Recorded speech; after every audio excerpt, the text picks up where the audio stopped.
niacinamide set for rejuvenating set. Remember nga dili tanang skincare hiyang gid sa tanan. Importante kay kibaw ka o si kinahanglan pod sa imong panit. So kung ang concern nimo kay oily skin, kay dark spots, enlarge imong pores, ito kag healthy and glowing skin, ang bagay nimo kaning niacinamide. Then gentle siya, beginner friendly.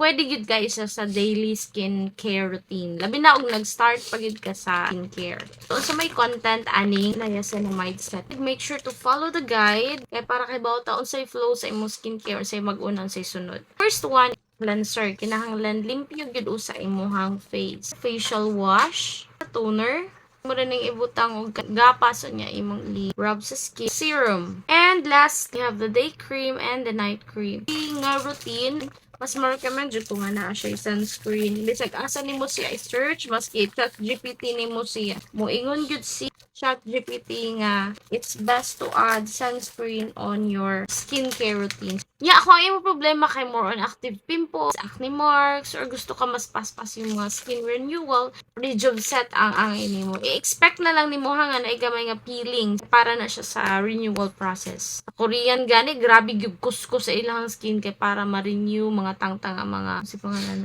mga dead skin cells. So, sa atong Rejuve set, mo po din siya ang content. Of course, cleanse ka. Pero ang cleanser na to sa Rejuve is kojic na soap. Papaya ni siya. Papaya-based na soap. Toner. Serum. For rejuvenating good ni siya.